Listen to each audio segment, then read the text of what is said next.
sudah memuji menyembah Engkau Tuhan. Kami percaya Engkau bertahta di atas puji-pujian kami, dan tiba waktunya bagi kami untuk mendengarkan suara Tuhan. Pakai hamba-Mu Tuhan, urapan baru terjadi atas hamba-Mu, sehingga apa yang disampaikan benar-benar merupakan kebenaran firman Tuhan. Bukan kemampuan manusia berpikir, bukan olah pikir manusia secara pribadi, tetapi benar-benar merupakan kebenaran firman Tuhan yang keluar dari hati Tuhan.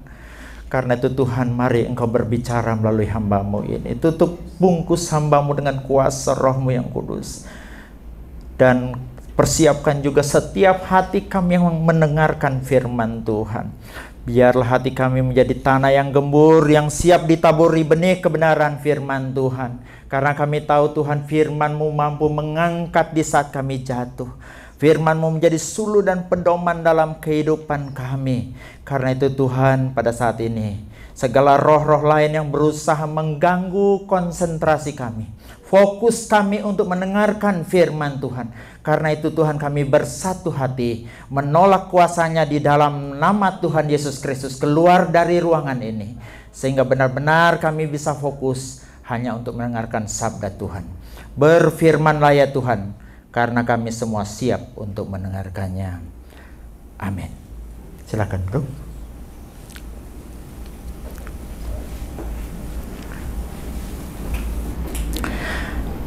Ya, bulan ini Pak Esra betul-betul padat. Tapi puji Tuhan, kemarin dulu saya telepon waktu beliau di Mesir, saya chat maksudnya, dan beliau janji minggu depan ini beliau bisa khotbah di sini. Kebetulan ada debatnya beliau lawan siapa, Dondi Tan, sebelum melayani di sini. Jadi kemungkinan besar hari Jumat beliau datang, langsung ada debatnya Pak Esra dengan Dondi Tan. Kemudian hari Minggu bisa khotbah di sini. Harapan saya itu bisa mengobati rasa kangen Bapak Ibu kepada firman Tuhan yang disampaikan oleh Pak Esra. Sekarang karena Pak Esra tidak ada, biarlah Pak Sunalis dulu ya. Oke, kita buka firman Tuhan di dalam Matius 11 ayat 1 sampai dengan ayat yang ke-6. Matius 11 ayat 1 sampai dengan ayat yang ke-6. Saya baca ayat yang ganjil, Bapak Ibu bisa bantu saya bacakan ayat yang ke-6. Matius 11 ayat 1 sampai 6.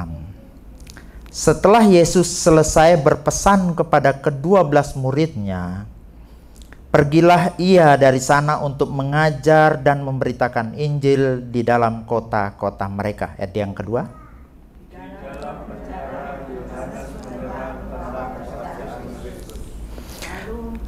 Lalu menyuruh murid-muridnya bertanya kepadanya, "Engkaukah yang akan datang itu, atau haruskah kami menantikan orang lain?"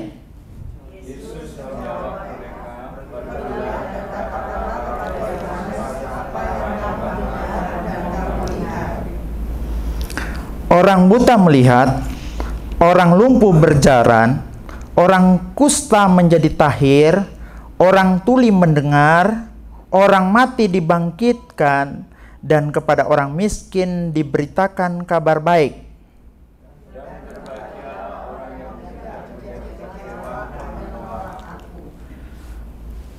Judul renungan kita hari ini adalah antara iman dan keraguan.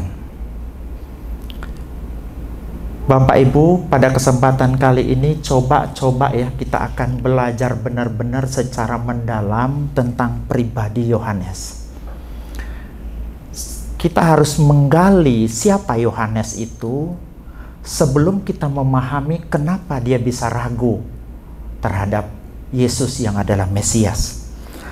Makanya pada poin pertama ini kita akan coba lihat kelahiran dan masa kecil Yohanes Pembaptis. Kenapa perlu mengetahui latar belakangnya? Karena ini ada kaitan nanti bagaimana mungkin orang sekaliber Yohanes Pembaptis ternyata juga bisa ragu. Ya. Kita lihat dalam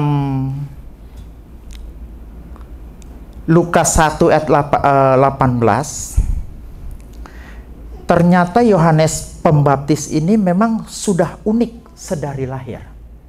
Sedari dalam kandungan. Itu bisa dilihat dalam Lukas 1 ayat 18 dan Lukas 1 ayat 18. Kenapa? Karena dia lahir saat orang tuanya sudah lanjut usia. Yohanes dikandung dalam rahim orang tuanya yang bernama Elisabet dan juga Zakaria, itu dalam kondisi mereka sudah lanjut usia. Lanjut usia dalam pemahaman orang Yahudi itu antara umur 60 sampai 70 tahun. Coba bayangkan bagaimana Yohanes itu dikandung oleh seorang ibu yang berusia 60 sampai 70 tahun. Para penafsir rata-rata menafsirkan yaitu antara 60 sampai 70 tahun. Kalau lansia menurut Kementerian Sosial, kalau mau Bapak Ibu mau dapat program bantuan PKH, program Keluarga Harapan, itu definisi lansia itu umur 70 tahun.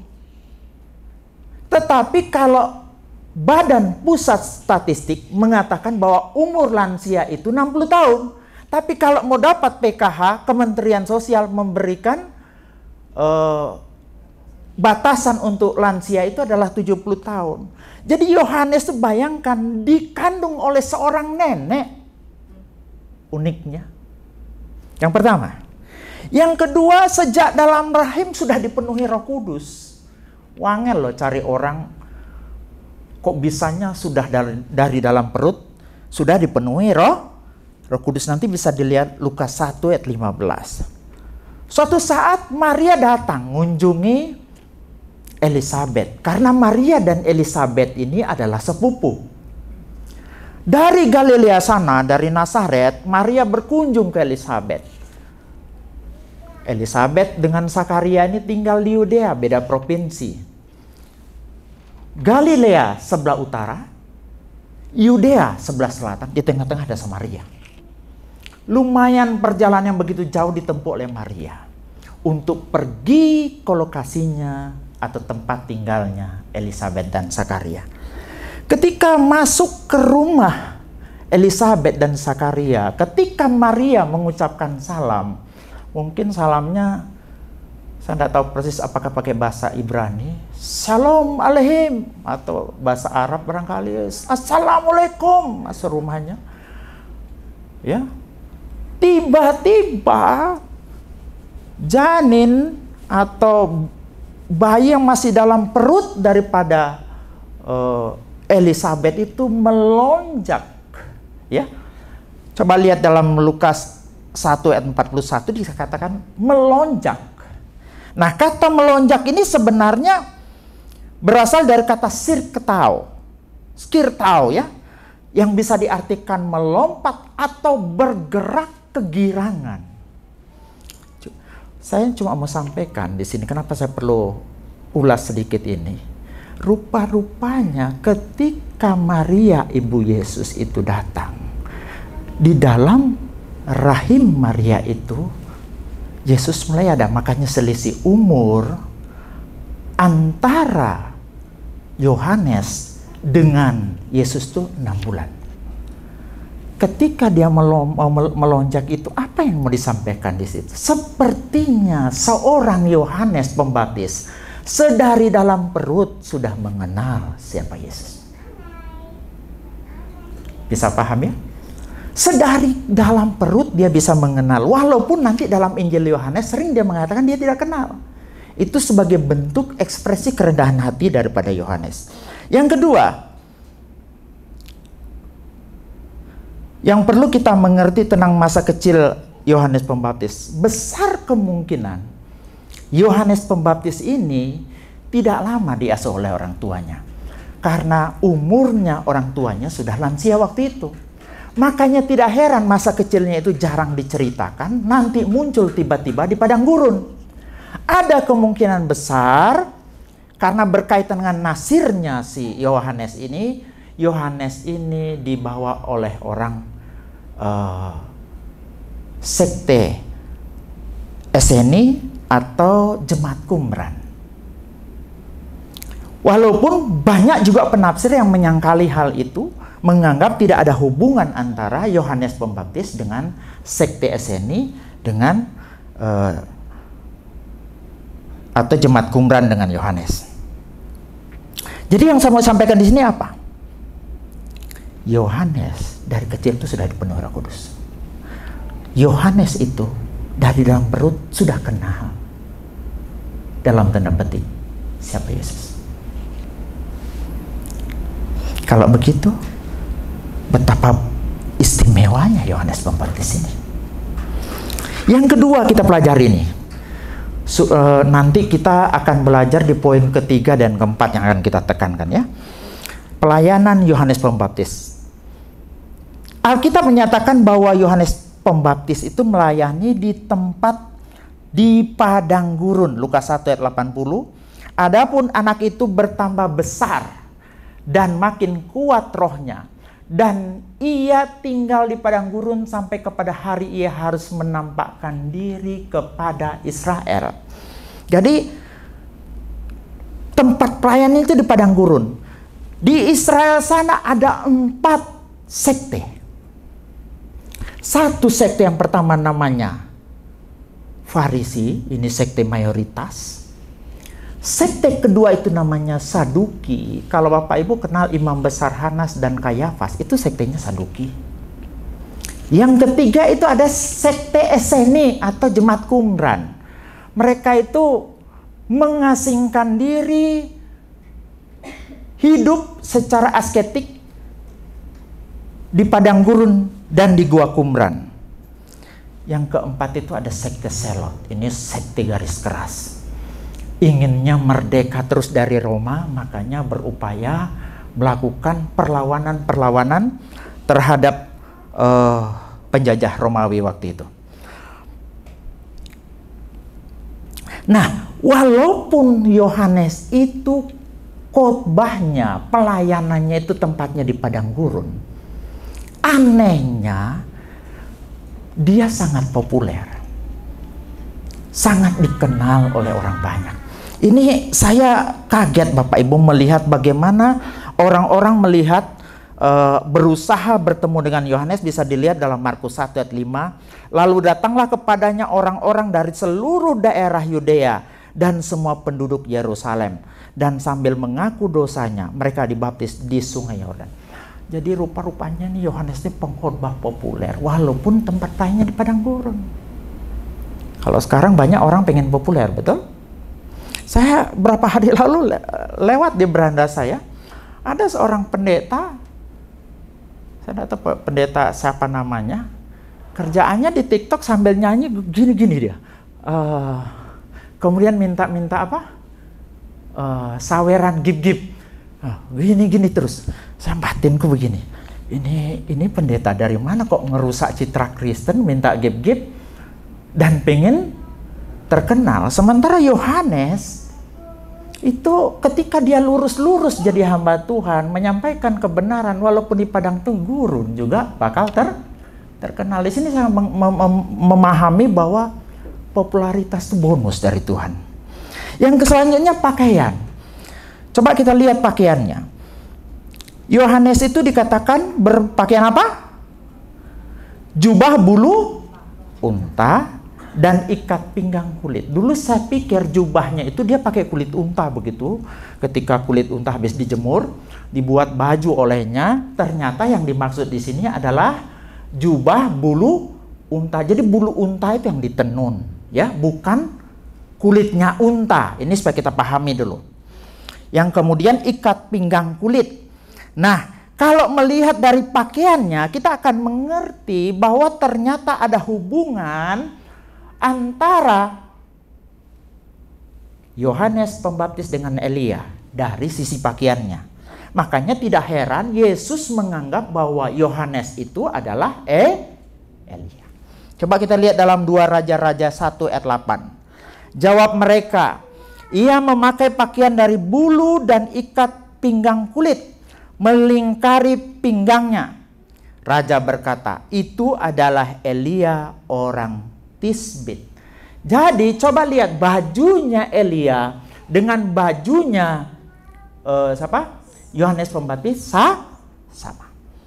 Sakaria 13 ayat 4, pada hari itu setiap nabi akan mendapat malu atas penglihatannya ketika ia bernubuat.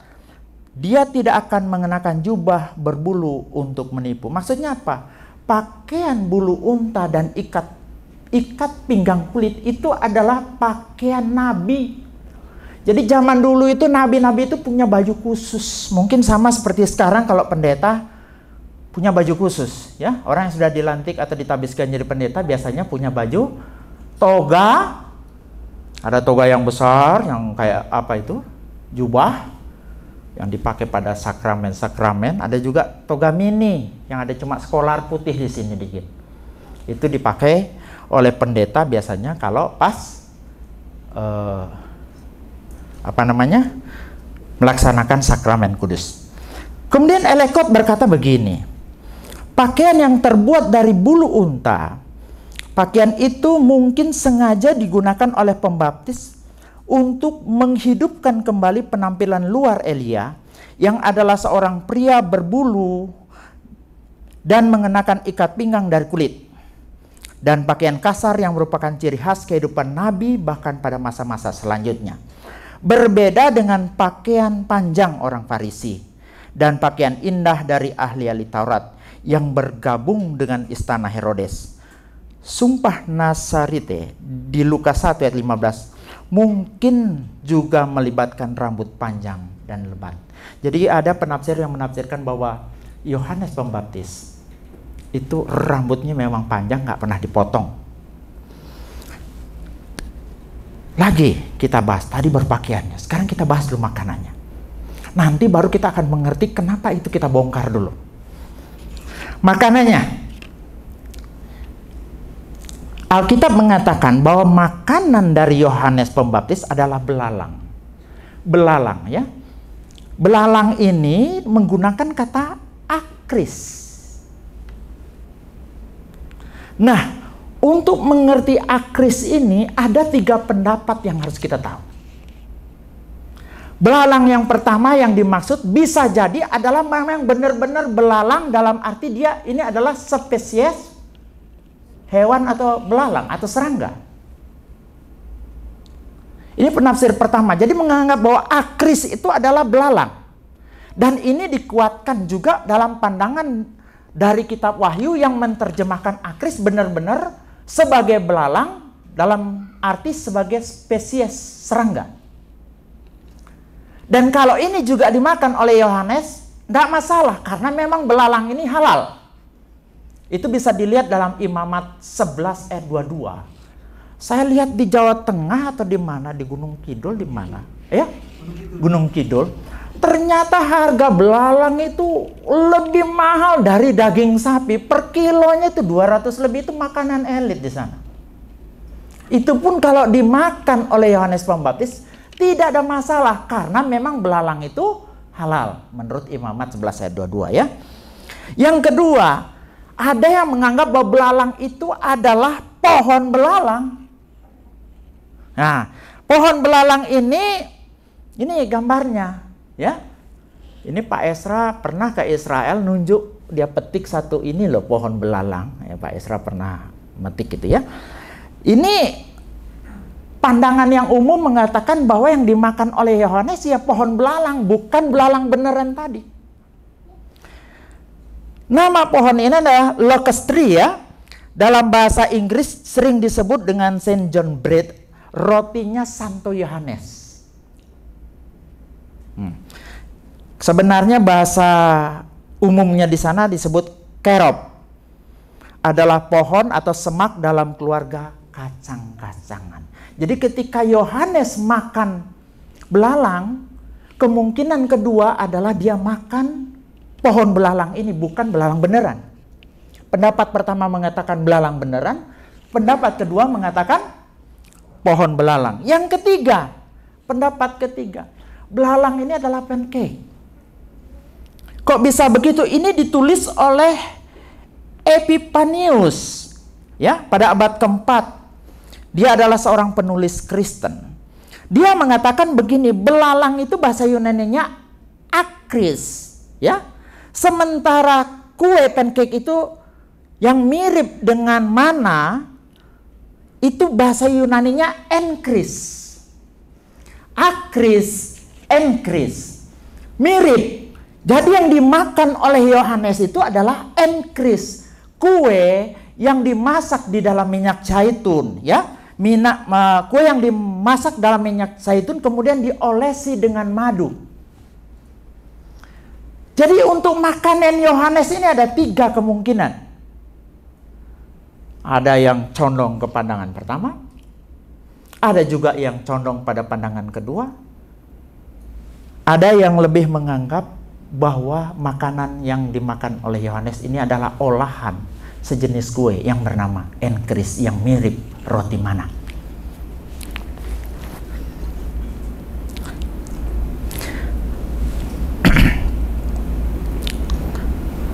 Kemudian madu. Ada pendapat yang mengatakan bahwa ini madu beneran.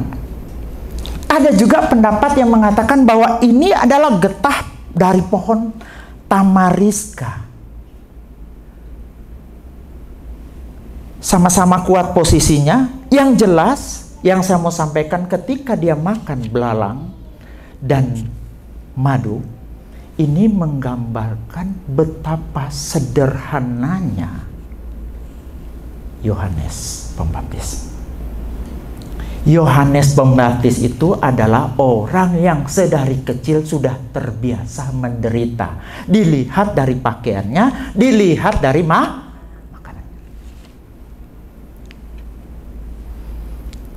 Karena ini nanti akan dikaitkan dengan keraguan dari Yohanes Pembaptis itu. Kemudian kita singgung juga sedikit metode dan pusat berita pelayanan Yohanes Pembaptis. Kalau melihat bagaimana Yohanes Pembaptis itu berkhotbah, saya anggap ini pengkhotbah yang keras luar biasa. Bagaimana mungkin ketika begitu banyak orang datang kepadanya, orang Farisi datang kepadanya, ahli-ahli Taurat datang kepadanya, langsung dia katakan, "Hai engkau ular beludak." Luar biasa. Kalau zaman sekarang ada pendeta atau ada pengkhotbah yang berani berteriak ke jemaat, "Hei engkau ular beludak," buyar semua jemaatnya. Ini luar biasa ini Yohanes, tegas, lugas, tanpa tedeng-aling-aling. Dia begitu marah ketika orang menekankan diri pada status. Saya ini anak Abraham, pasti masuk surga. Kemudian dia bilang, jangan kamu bersandar pada statusmu. Tampilkanlah buah sebagai bukti pertobatan. Jadi luar biasa ini siapa? Yohanes Pembaptis.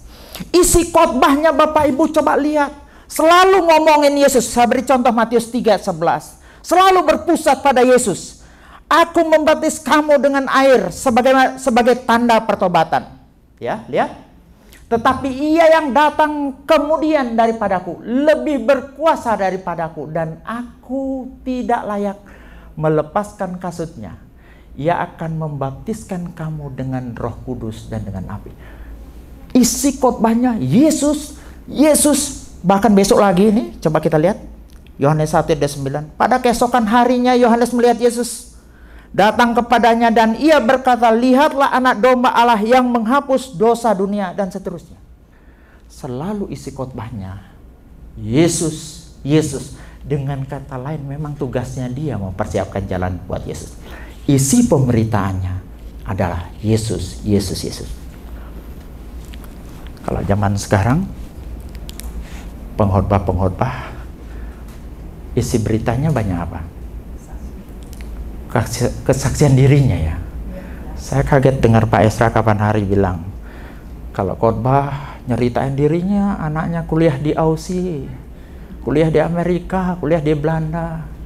Jadi tentang dirinya yang diberitakan, bukan Yesus. Sehingga pada akhirnya jemaat yang dia tahu, keluarga pendeta itu ya, secara lengkap dan komprehensif. Tetapi Yohanes Pembaptis itu pusat pemberitaannya Yesus.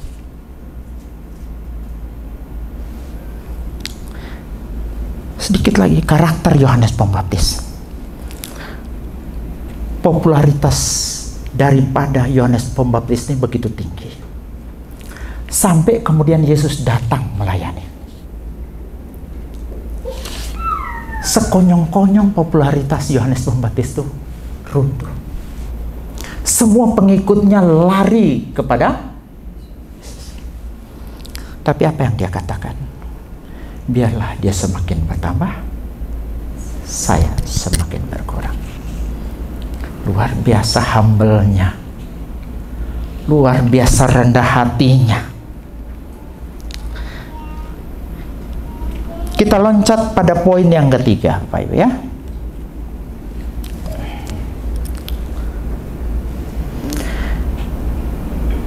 Keraguan Yohanes Pembaptis.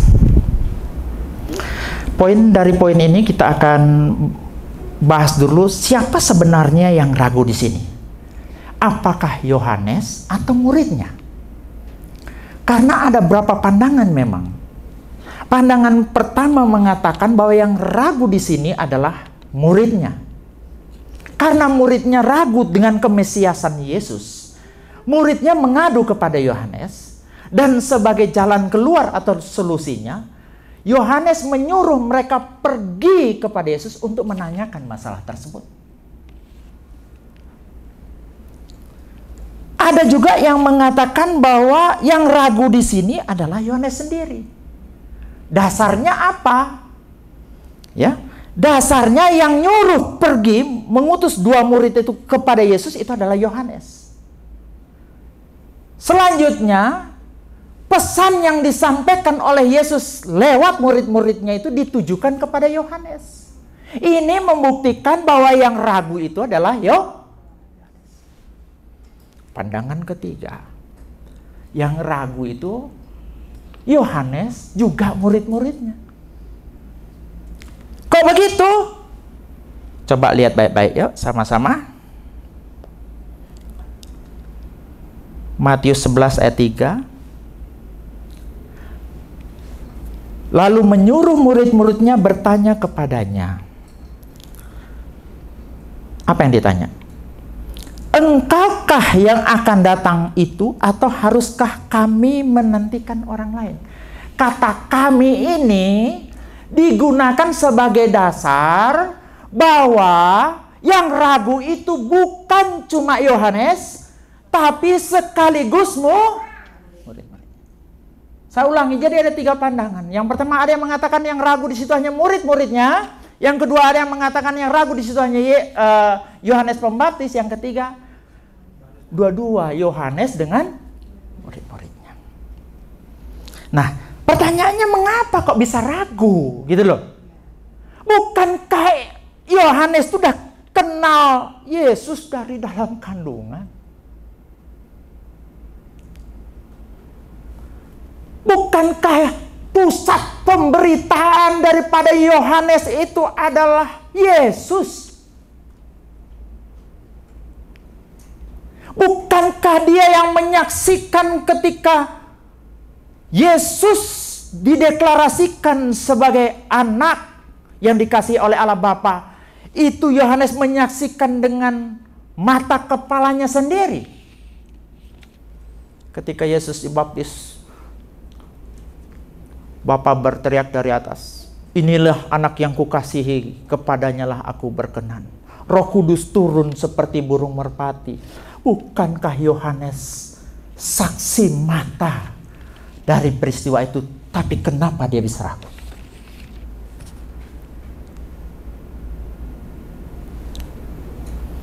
Jawabannya tak lain tak bukan adalah karena pertama, penderitaan. Yohanes itu sedang menderita di balik jeruji besi. Tapi kalau memang benar karena penderitaan, bukankah Yohanes memang sudah terbiasa menderita dari dulu? Dari kecilnya makanannya cuma makan belalang dan madu hutan. Kenapa baru sekarang dia ragu? Karena penderitaan. Ini disanggah oleh banyak orang.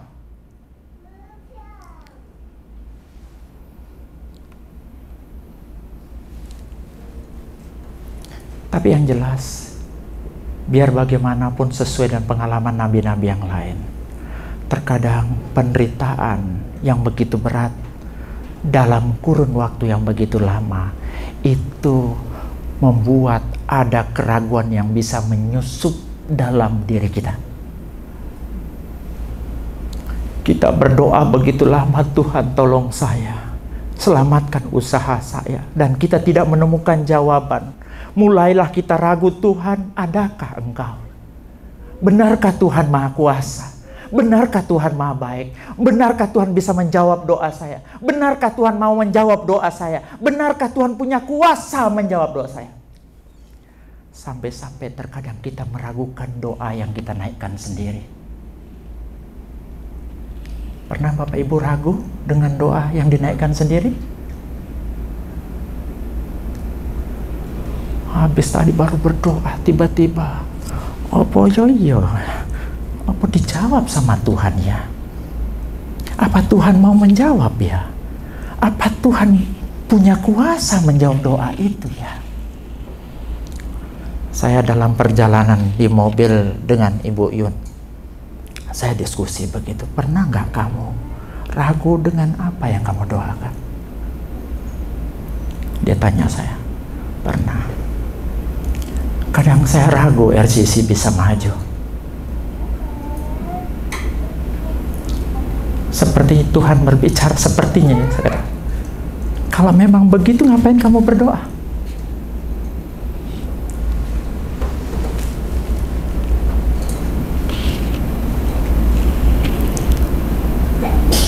Saking beratnya penderitaan akan membuat keraguan itu menyusup dalam hati kita, seperti yang dialami oleh para nabi.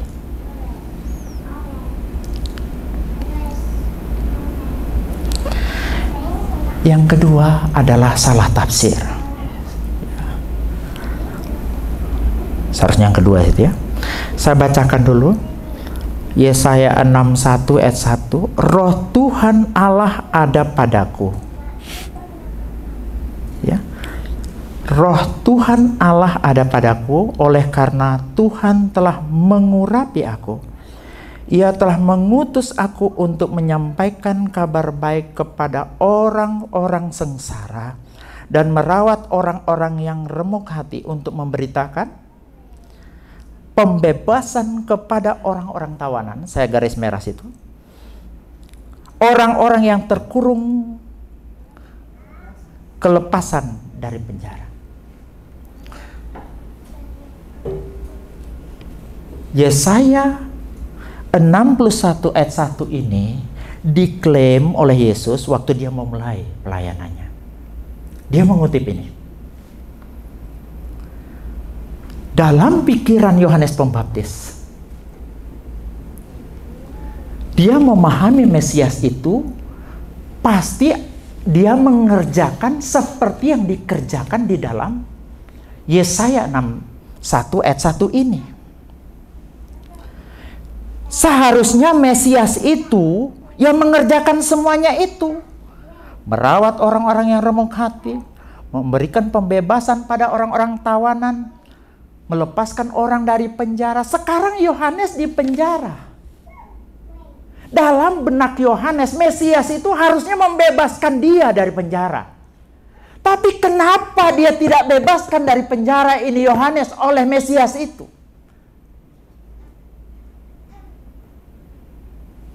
Tak lain tak bukan karena Yohanes mempunyai penafsiran yang agak berbeda dengan apa yang dilakukan oleh Tuhan Yesus.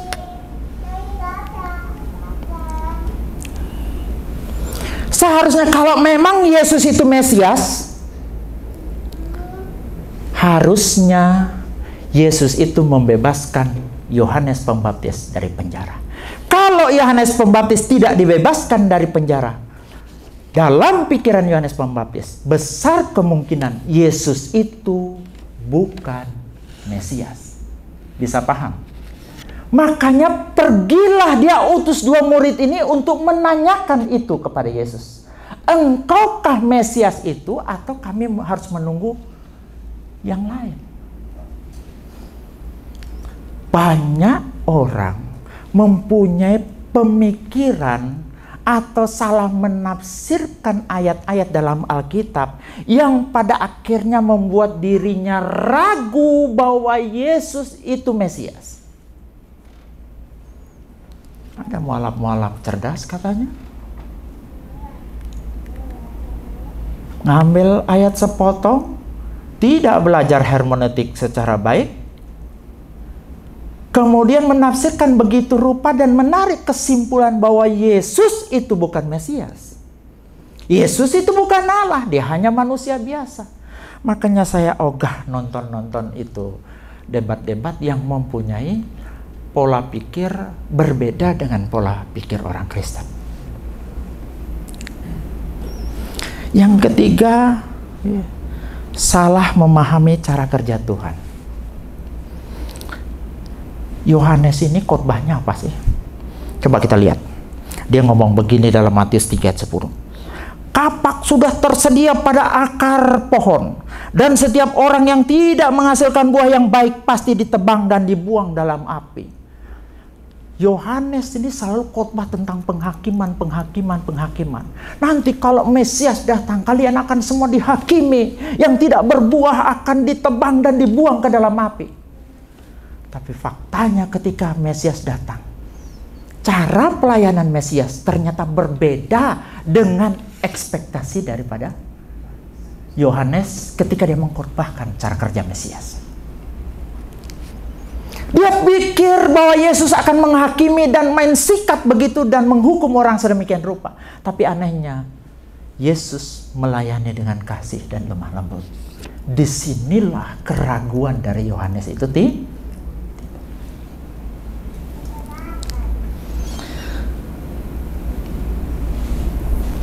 Jadi Yohanes Pembaptis itu memperkenalkan Yesus sebagai hakim yang mengadili dan menghukum. Nyatanya Yesus melayani dengan penuh kasih. Penyebab kekecewaan dalam hidup orang beriman adalah ketika kita memaksakan Tuhan yang tidak terbatas masuk ke dalam pikiran dan rencana kita yang terbatas.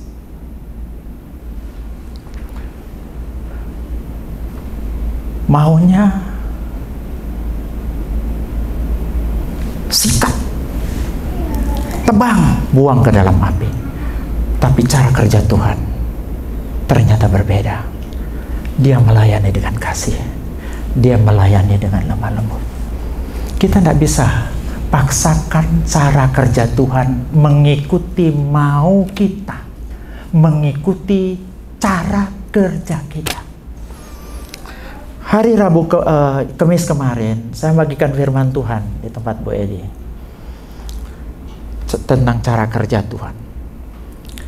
Terkadang Tuhan tidak mengangkat beban persoalan kita, tapi dia bekerja dengan cara menguatkan bahu kita. Benar?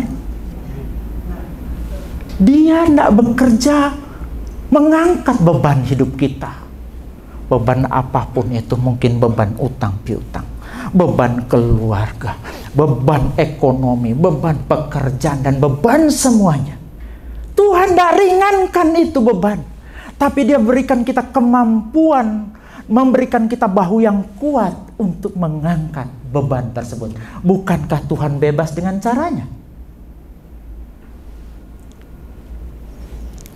Terkadang kita minta Tuhan bekerja dengan cara kita, maunya kita diberkati secara melimpah. Padahal pada saat yang sama Tuhan bisa bekerja dengan cara apa? Mengatur sektor pengeluaran kita.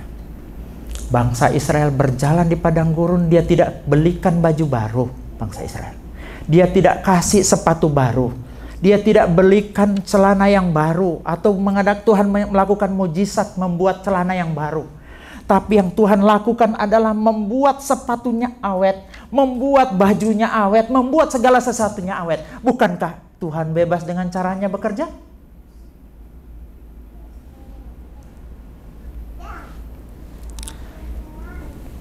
Keraguan muncul karena kita memaksakan Tuhan bekerja dengan maunya kita. Amin.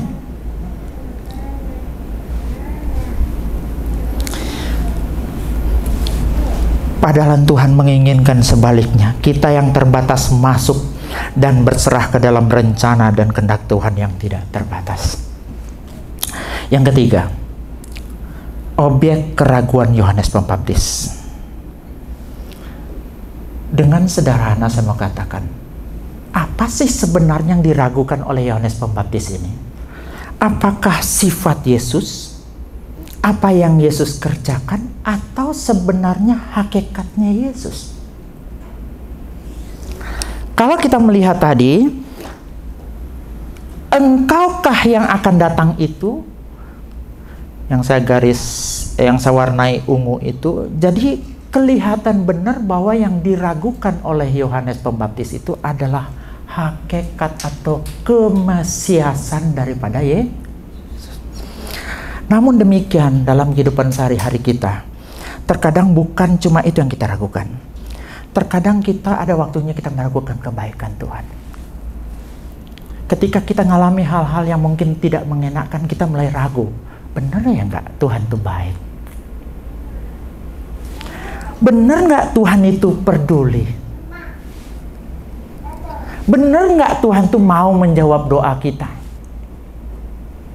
Terkadang juga kita ragu dengan kemampuan Tuhan. Benar nggak Tuhan mampu atau punya kemampuan atau punya kuasa untuk menolong saya, untuk menjawab doa saya?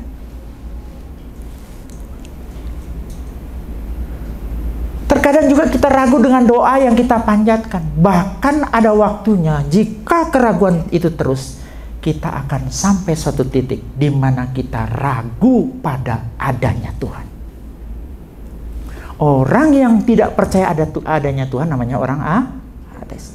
Keraguan-raguan yang terus-menerus kepada Tuhan, kepada sifatnya dan kepada kasihnya, itu akan membawa kita meragukan keberadaan Tuhan. Apa ya tenan Tuhan kok ada? Kok kalau dia ada kok saya begini-begini terus? Kok masalah saya tidak kelar-kelar?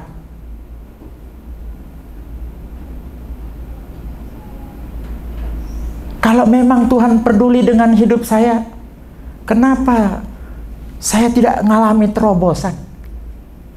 Kalau memang Tuhan mampu menolong saya, kenapa Dia tidak mampu selesaikan masalah ekonomi saya, masalah keluarga saya? Ketika keraguan-raguan itu di sifat Tuhan kita ragukan, kebaikan Tuhan, kemampuan Tuhan, kita akan sampai pada suatu titik di mana kita akan ragu tentang keberadaan Tuhan. Yang keempat, yang terakhir,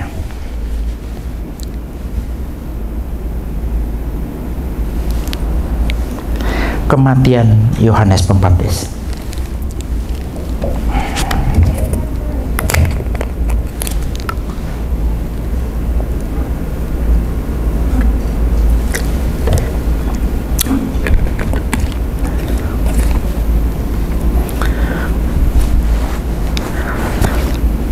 Saya cerita sedikit. Suatu saat Herodes Antipas pergi ke Roma. Sampai di Roma, dia ngelihat seorang perempuan bernama Herodias.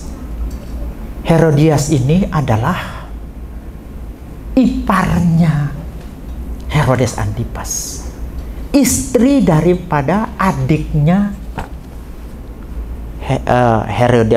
Herodes Antipas ini punya adik namanya Filipus. rupa-rupanya saking sering saling pandang kan, sesuai pepatah Jawa mengatakan tresno jalarane soko kulino apa soko sembrono, jatuh hatilah si Herodias pada Herodes. Herodias nyusul Herodes ke Galilea, mereka menikah. Dan waktu itu kalau ada surat kabar mungkin selalu menjadi trending topik.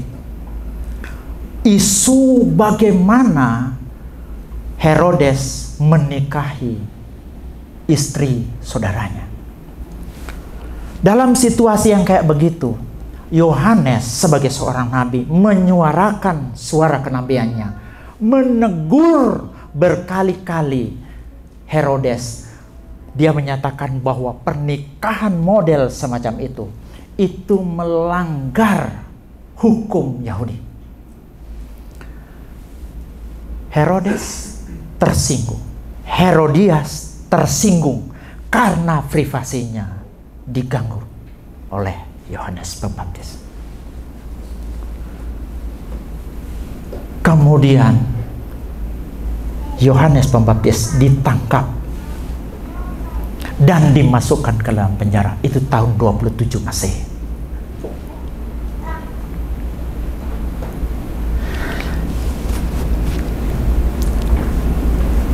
Tapi menurut Yosefus, dari sisi sejarah yang memicu sebenarnya Yohanes Pembaptis itu ditangkap bukanlah masalah dia dendam atau tersinggung dengan Yohanes Pembaptis. Herodes menangkap Yohanes Pembaptis itu murni karena Herodes itu takut karena Yohanes Pembaptis itu punya pengikut begitu banyak, pengikut fanatik yang begitu banyak, yang pada akhirnya mendorong Yohanes Pembaptis akan memberontak. Dan selain itu menentangnya sebagai wali negeri Galilea waktu itu.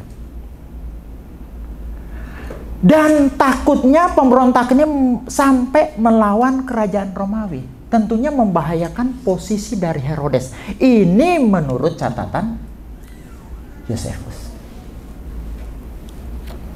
Jadi dari segi Alkitab dikatakan penyebabnya dia ditangkap adalah karena sering negur, dendam dan tersinggung.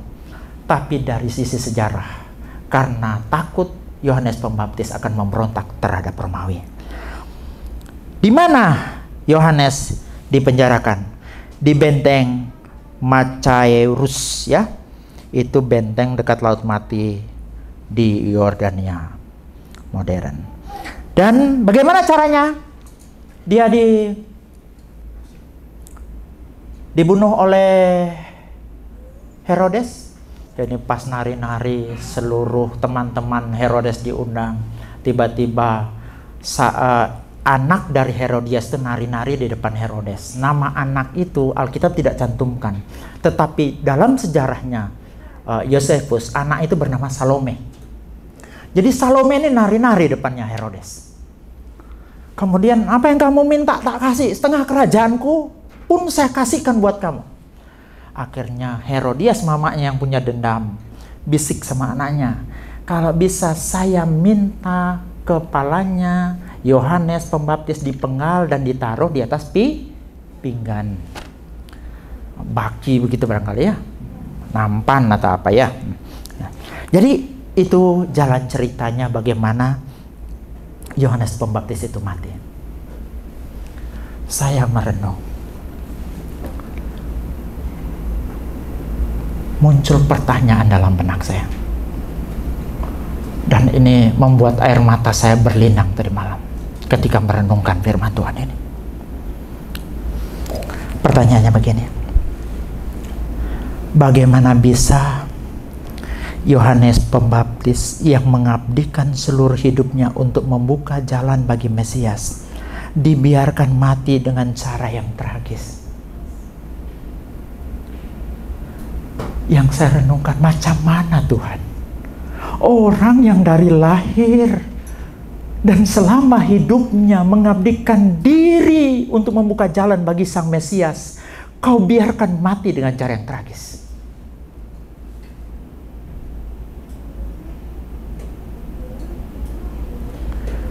Pertanyaan yang sama juga muncul ketika Melisa dan Melita Sidabutar mati. Bagaimana mungkin seorang penyembah mati dalam usia begitu muda?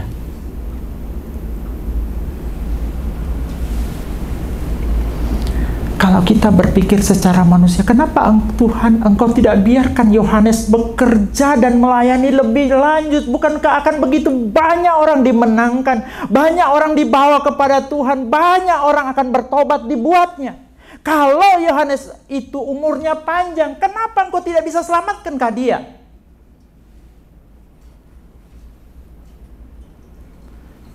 Jawabannya cuma satu. Tugasnya sudah selesai. Tugas Yohanes memang cuma membukakan jalan buat Yesus. Tugasnya sudah selesai.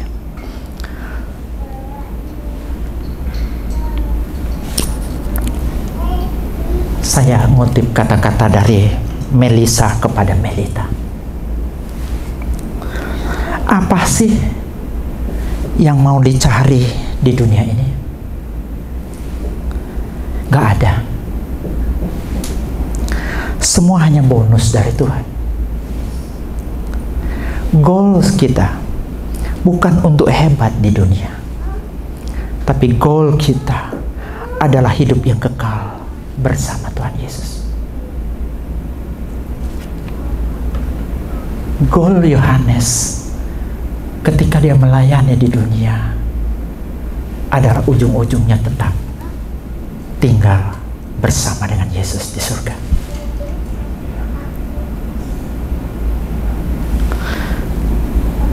Pelajaran dari kematian Yohanes ini.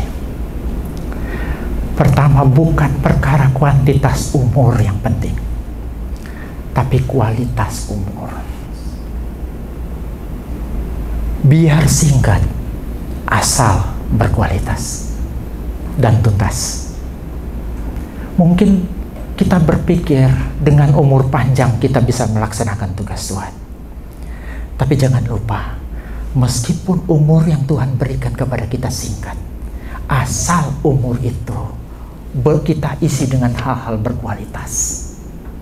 Dan tugas yang diberikan kepada kita tuntas, itu lebih baik daripada umur yang panjang. Amin. Yang kedua, tadi kita katakan Yohanes matinya tragis. Bukan persoalan cara mati yang penting. Engkau dan saya boleh mati digerek. Bisa jadi kita mati ditikam orang. Bisa jadi kita mati kecelakaan lalu lintas. Bisa jadi kita mati karena sakit kanker dan sebagainya. Tapi bukan cara mati yang penting. Kemana kita setelah mati, itu jauh lebih penting.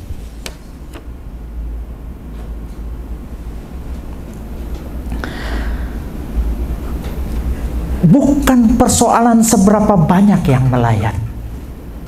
Mungkin sudah ada yang tahu apa arti melayat? Ada yang tahu? Melayat itu singkatan dari melihat mayat.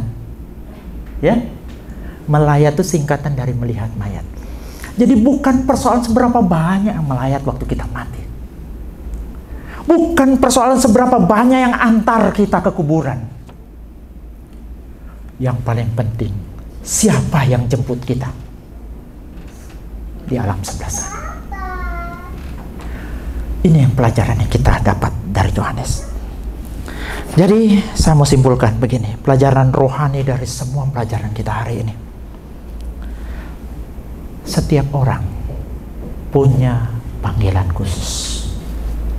Ada panggilan umum, tapi ada orang punya panggilan khusus. Semua kita harus jadi berkat bagi semua banyak orang. Tapi tidak semua orang dipanggil untuk menjadi nabi.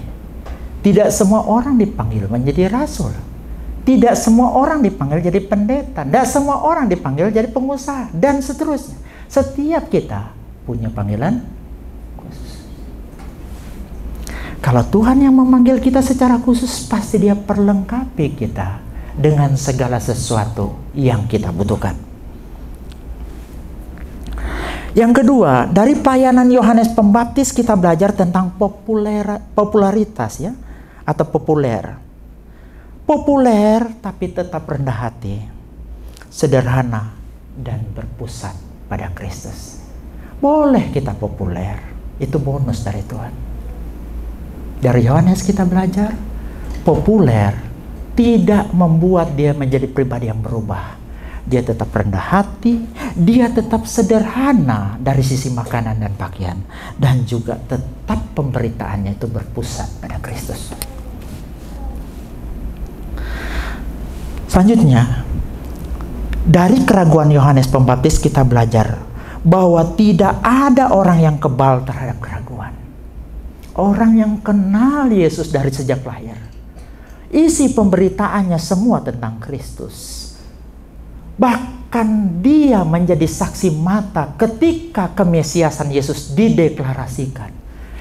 Itu saja bisa ragu akan Yesus, apalagi kita. Tidak ada yang kebal terhadap keraguan itu. Namun keraguan itu juga bisa timbul karena penderitaan. Karena kita salah menafsirkan tugas Yesus, atau juga salah memahami cara kerja Tuhan dalam hidup kita. Yang terakhir, dari kematian Yohanes Pembaptis kita belajar, yang penting bukan berapa lama, yang penting bukan cara mati, yang penting seberapa banyak yang antar kita ke kuburan, tapi yang penting adalah siapa yang jemput kita, bagaimana kualitas umur kita, dan siapa yang akan terus menjaga hidup kita. Jadi semoga firman Tuhan hari ini bisa menguatkan kita semua. Tuhan Yesus memberkati. Amin.